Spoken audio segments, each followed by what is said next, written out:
सुस्वागतम. घरोघरी मातीच्या चुली मालिकेच्या आजच्या भागामध्ये आता दादासाहेबांना ऋषिकेशचा खूप अभिमान वाटलेला असतो. शेतकऱ्यांना लुबाडणाऱ्या आता त्या सयाजीरावला ऋषिकेशने चांगलाच धडा शिकवला आणि आता ऋषिकेशने शेतकऱ्यांना न्याय मिळवून दिला, याचा आता सावित्रीला सुद्धा अभिमान वाटत असतो. सावित्री म्हणते की आज माझा ऋषिकेश शेतकऱ्यांच्या पाठीमागे ठामपणे उभा आहे आणि माझ्या जानकीचा तो रामच आहे. सावित्री म्हणते, जानकी असेच माझ्या ऋषिकेशच्या पाठीमागे उभं राहा. ऋषिकेश आज जे काम करतोय ना ते फक्त तुझ्यामुळे. तर आता लगेच सावित्रीची आई नाक मुरडते आणि म्हणते की खरी राहिली बाजूला आणि सावित्रीचाच मान आणि कौतुक करते म्हणे ही. तर आता इकडे सुमित्राची आई म्हणते की ते काही नाही, मी आता शर्वरीला सांगते. इकडे आता ऋषिकेश हा घरी येतो तर लगेचच जानकी ही ऋषिकेशचे औक्षण करते. ऋषिकेश जानकीकडे बघून खूप खुश झालेला असतो. तर त्यानंतर आता जानकी ही सारंगचं सुद्धा औक्षण करते. त्यानंतर सारंग आणि ऋषिकेश आतमध्ये येऊन दादासाहेबांच्या आणि सुमित्राच्या पाया पडतो. तर सुखी राहा असा सुमित्रा ऋषिकेशला आशीर्वाद देते. तेव्हा आता लगेचच दादासाहेब म्हणतात की सारंग आणि ऋषिकेश असेही राम लक्ष्मणासारखे तुम्ही एकत्र राहा आणि या शेतकऱ्यांच्या मालाला योग्य भाव देऊन तुम्ही मोठा न्याय केला आहे. दादासाहेब म्हणतात की खऱ्या अर्थाने तुम्ही आज रणदिवे घराण्याचं नाव काढलं. तर ऋषिकेश म्हणतो की हे सर्व जानकीमुळे शक्य झालं. तर जानकी म्हणते की काहीही बोलू नका बरं का. तर लगेच सुमित्रा म्हणते की खरंच आहे ते. ऋषिकेश कधी तुझ्या शब्दाबाहेर जातो का. तर तेवढ्यात दरवाजात सुमित्राची मुलगी शर्वरी तिथे आलेली असते आणि त्यांचे बोलणे ऐकून म्हणते की फक्त सुनेचं आणि मुलाचंच कौतुक, पण मुलीचं काय. तेव्हा लगेच सुमित्रा ही शर्वरीला बघते आणि म्हणते की आली का लाडूबाई, या या. तर आता शर्वरी ही सुमित्राच्या पाया पडत म्हणते मी कसली लाडूबाई, फक्त नावाला. आणि शर्वरी आता आजीच्या सुद्धा पाया पडते. इकडे आता पटकन आता सुमित्राची आई शर्वरीला एका बाजूला घेते आणि म्हणते की वेळच्या वेळी गोष्टी कशा एकदम बरोबर व्हायला हव्यात, नाही तर हातातून निसटून जातात. तर आता सगळेजण बसताच आता जानकी ही विक्रांत सोबत सर्वांना पाणी देते. तर दादासाहेब म्हणतात काय मग विक्रांतराव कसं काय चाललंय. तर विक्रांत म्हणतो छान चाललंय. तर लगेच शर्वरी म्हणते की तसं तर छान चाललंय, पण ऑफिसचं काम वाढलंय ना, तेव्हा विक्रांतला आता वेळच नसतो. एवढ्यात विक्रांत आता जानकीला म्हणतो की वहिनी मी फक्त पूजेचा तर निमित्त बघतोय, मला कधी एकदा तुमच्या हातचे मोदक खावे असे झाले. तर लगेच जानकी म्हणते की विक्रांत भाऊजी माझ्या काही लक्षात नसेल असे तुम्हाला वाटले का, थांबा मी मोदक घेऊन येते. तर आता लगेचच शर्वरी म्हणते की पण आपली छोटी चिटुकली कुठे आहे. तर लगेचच सारंग म्हणतो की ओवी का, आणि तो आपला चिटुकला मोदत बाहेर आंबे खात बसलाय. तर शर्वरी म्हणते आंबे.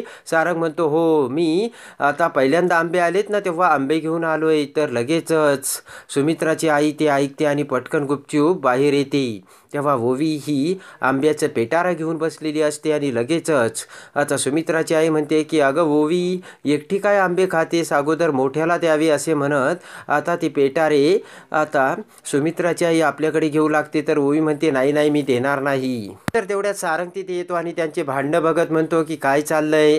आणि लगेच ओवी म्हणते की पणजी आजी सगळे आंबे घेऊ राहिली. तर आता लगेच सारंग म्हणतो ते आलं माझ्या ध्यानात, पण शुगर असणाऱ्या माणसाने एक जरी आंबा खाल्ला ना तरी त्याला ते चालत नाही. तेव्हा पणजी आजी तू ती पेटी आता ओवीला दे. तर आता लगेचच पणजी आजी आता ओवीला एक सडका आंबा देते. तर ओवी म्हणते बघ मला काका सडका आंबा दिला, आणि लगेच ओवी तो आंबा पेटीत टाकू लागते. तर सारंग म्हणतो सडका आंबा पेटीत नसतो टाकायचा, त्यामुळे सगळे आंबे सडतात. सारंग म्हणतो की हाच आंबा आता आजीला परत दे. तर आता लगेचच ओवी तो सडका भाग झाकून ठेवत लगेचच आजीला म्हणते की पंजी आजी हे घे, मला नाही आंबा खायचा, तू खा. तर लगेचच पंजी आजी खुश होते आणि म्हणते की अरे वा मला आंबा दिला. तर लगेचच तो सडका आंबा बघून म्हणते की अरे अरे मला सडका आंबा दिला. तर आता लगेचच सुमित्राची आई म्हणते की मला सडका आंबा दिला का, आता येऊ दे तुझ्या बायकोला, तीच करेल न्याय असे म्हणत आता सुमित्राची आई तो नासका आंबा लगेच रस्त्यावरती फेकून देते. त्याच वेळेस आता कारमधून एक मुलगी जात असते आणि तो आंबा त्या गाडीच्या काचेवरती पडतो. पटकन आता ती मुलगी गाडी थांबवते आणि घरासमोर येत म्हणते की कोणी आहे का घरात. तर सारंग बाहेर येतो. तर आता ती मुलगी जानकीने काढलेल्या रांगोळीवरती पाय ठेवून उभा असते. तर सारंग म्हणतो की अहो मॅडम हे काय करताय, जरा का मागं सरका. सारंग म्हणतो की अहो तिथे रांगोळी काढली आणि तुम्ही तिच्यावर पाय देऊन उभा राहिला, तुम्हाला काही मॅनर्स वगैरे आहे का? लगेच आता ती मुलगी ती रांगोळी पुसून काढते आणि म्हणते की शटॉप, तुला माझी पायाखालची रांगोळी दिसते आणि रस्त्यावरची गाडी नाही दिसत का? तर सारंग म्हणतो गाडी काय बोलताय तुम्ही? तर आता लगेचच ती मुलगी त्याची कार दाखवते आणि म्हणते की बघ माझ्या कारवरती काचेवर काय झालं. तर लगेचच सारंग ते बघतो आणि म्हणतो की अरे रे, नासका आंबा आजीने फेकलेला या काचेवर पडला का? मग बरं झालं, योग्य ठिकाणी पडला तो. तर लगेचच ती मुलगी म्हणते काय? तर सारंग म्हणतो काही नाही. सारंग म्हणतो की मी माझ्या हाताने आंबा फेकलेला नाही. तर ती मुलगी म्हणते की आता तर तू म्हटला करेक्ट ठिकाणी पडला, तेव्हा माझी गाडी आता करेक्ट साफ करून द्यायची. ती मुलगी म्हणते की माझी गाडी आत्ताच्या आत्ता तू साफ कर, नाहीतर मी आत्ताच्या आत्ता मालकाला बोलवीन. लगेचच तो त्यांच्या घरचा नोकर तिथे येतो आणि म्हणतो की मॅडम मी साफ करतो. तर ती मुलगी म्हणते तू मागे हो. ती मुलगी म्हणते की तुला सांगितलं का साफ करायला? ज्याने ही घाण केली ना तोच ती गाडी स्वच्छ करील. आणि आता लगेचच सारंग पाण्याची बादली घेऊन त्या काचेवर फेकतो. तर त्या काचेवरलं पाणी सगळं त्या मुलीच्या अंगावर पडते आणि लगेचच ती मुलगी म्हणते की अरे हे काय केलंयस तू? सारंग म्हणतो की तुम्ही जे सांगितलं तेच केलं ना मी. तर आता ती मुलगी म्हणते की बघ आता मी काय करते. आणि लगेचच ती मुलगी तिची कारमध्ये बसून कार पाठीमागे घेते आणि कुंड्या तोडून आता ती मुलगी निघून जाते. तर तेवढ्यात आता ओवी बाहेर येत म्हणते की काय झालं सारंग काका? आणि ती समोरची रांगोळी पुसलेली बघून ओवी लगेच तिच्या आईला हाक मारू लागते. तर आता ओवी ही जानकीला घेऊन तिथे येते आणि ती पुसलेली रांगोळी बघत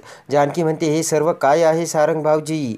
आणि लगेच ओवी म्हणते की त्या आंटीने रांगोळी पुसली. तर लगेचच जानकी म्हणते की कोण आहे ती मुलगी आणि एखादी मुलगी रांगोळी कशी पुसू शकते? सारंग म्हणतो की जाऊ दे वहिनी, त्या आंब्यापेक्षा त्या मुलीचं नासकं मन होतं. तर रडतच ओवी म्हणते पण आपली रांगोळी विस्कटली ना. ओवी म्हणते आपली फॅमिली विस्कटली. तर आता जानकी ही ओवीला समजावते. तर सारंग म्हणतो की फॅमिली विस्कटली म्हणजे? तर जानकी म्हणते की काही नाही भाऊजी, मी ओवीला रांगोळी काढताना समजावत होती आणि या रांगोळीमधील ठिपके म्हणजे आपले कसे सदस्य आहेत कुटुंबातले हे सांगत होती. तेव्हा सारंग म्हणतो की ओवी तू काही काळजी करू नको, तुझी आई जादूगार आहे. जादूगार आपली ही आता विस्कटलेली रांगोळी कशी तुझी आई आता नवीन तयार करल आणि पुन्हा आपली फॅमिली कशी एकत्र करल तू बघच. इकडे आता सयाजीराव हा रागाने घरी येतो आणि त्या शेतकऱ्याच्या मालाच्या भावाची फाईल आता जाळून टाकतो आणि म्हणतो की त्या रणदेवेने सगळं काही जाळून खाक केलं. तर आता सयाजीरावचा पीए म्हणतो की साहेब शांत व्हा. तर लगेचच सयाजीराव म्हणतो की कसं शांत हो? आज त्या बाजार समितीतले सर्व माणसे आणि सदस्य त्या रणदिवेच्या तालावर नाचायला लागलेत. सयाजीराव म्हणतो की त्या रणदिवेच्या कार्ट्याने सगळं काही समाप्त केलंय आणि जाळून खाक केलंय आणि तुम्ही सगळे माझी मजा बघत होते. तर आता तेवढ्यात सयाजीरावच्या घरी ती ऐश्वर्या तिची कार घेऊन घरी येते आणि लगेचच त्या नोकराला म्हणते की माझ्या गाडीची काच बदलून आण, नुसती साफ करू नको, शोरूममध्ये घेऊन जा आणि नवीन काच टाक. तर लगेचच त्या नोकराला मोठा धक्का बसतो. सयाजीराव नोकराला खुणावतो आणि तो लगेच ती गाडीची काच बदलायला गाडी घेऊन जातो. तर आता ऐश्वर्या ही आतमध्ये जाते. इकडे आता जानकी ती पुसलेली रांगोळी पुन्हा स्वच्छ करते आणि नवीन रांगोळी काढते. तर ओवी टाळ्या वाजून म्हणते की आपली फॅमिली पुन्हा कंप्लीट झाली.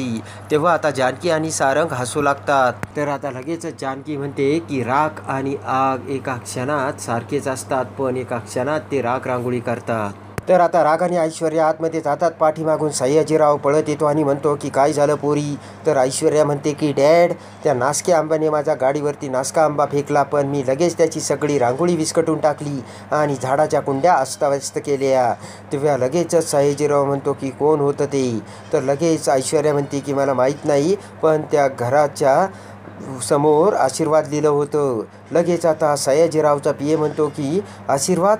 तो तर रणदिवेंचा बंगला आहे. तेव्हा लगेच मोठे डोळे करून सयाजीराव हा त्याच्या पीएकडे बघू लागतो. तर लगेच ते ऐकून सयाजीराव मोठमोठ्याने हसू लागतो आणि म्हणतो की कावेरीबाई, तुम्हाला या माझ्या मुलीच्या पाठीवर पोरगा हवा होता ना, पण माझी पोरीने आज खूप मस्त काम केलं आहे आणि ही माझी पोरगी 10 पोरांना पुरून उरेल. तर आता ऐश्वर्यासुद्धा खुश झालेली असते. तर आता सयाजीराव म्हणतो की पोरी तुला काय हवं ते माग. तर लगेचच कावेरी विचार करते की हे जर समजा असंच चालू राहिलं तर माझ्या पोरीचं वाटोळं होईल. आता इकडे रणदिव्याच्या घरात जानकी आणि सर्वजण पूजेची तयारी करतात. तर लगेचच सर्वजण म्हणतात आता पूजेला सुरुवात करायची का. तेवढ्यात नानासाहेब म्हणतात की नाही नाही, अजून सौमित्र आला नाही, त्याला येऊ द्या. तेवढ्यात घाईघाईने त्याच्या कारमधून सौमित्र तिथे येतो आणि म्हणतो की आलो बाबा, आणि खूप काम होतं. तर नानासाहेब म्हणतात की अरे आपण काम फक्त करायचं, पण ज्याने काम दिलं त्याला विसरायचं नसतं. त्यानंतर लगेच नानासाहेब म्हणतात की गेल्या 30 वर्षापासून आपल्या या घरात गणपतीची प्राण प्रतिष्ठा होते, पण आता मी आणि सुमित्रा या वर्षीपासून ती प्रथा करणार नाही. तर आता सर्वजण अवाक झालेले असतात. तर लगेचच सर्वजण म्हणतात की नाना तुम्ही पूजा करणार नाही पण का. तर लगेचच नानासाहेब म्हणतात की या वर्षीपासून जानकी आणि ऋषिकेश ही पूजाची प्राणप्रतिष्ठा करणार. तर आता इकडे सुमित्राची आई ऋषिकेशचा खूप रागराग करत असल्याचे बघून सुमित्रा म्हणते की का माझ्या ऋषिकेशचा तुम्ही एवढा रागराग करताय. तेव्हा लगेचच सुमित्राची आई म्हणते की ऋषिकेश हा सावत्राई हे सत्य तुम्ही लपवून ठेवलं, आणि मी जर ते समोर आणलं तर लगेच सुमित्रा म्हणते की समोर आणलं तर काय करताल. इकडे आता ओवी ही सुमित्राकडे येते आणि म्हणते की माझी आई तर काहीच काम करत नाही, ती घरातच बसून असते. तेव्हा लगेच सुमित्रा म्हणते की तुझी आई ऑफिसला जाऊ शकते पण ती जात नाहीये. नानासाहेब म्हणतात तिने आपल्या करिअरचा त्याग केलाय. तेव्हा लगेचच जानकी म्हणते की गृहिणी होणं हा माझा चॉईस होता, त्याग नाही. तेव्हा आता नानासाहेब आणि सावित्रीसुद्धा खूप खुश झालेले असतात. तर आता ऋषिकेश हा सावत्र असल्याचे सत्य आता सुमित्राची आई समोर आणील का.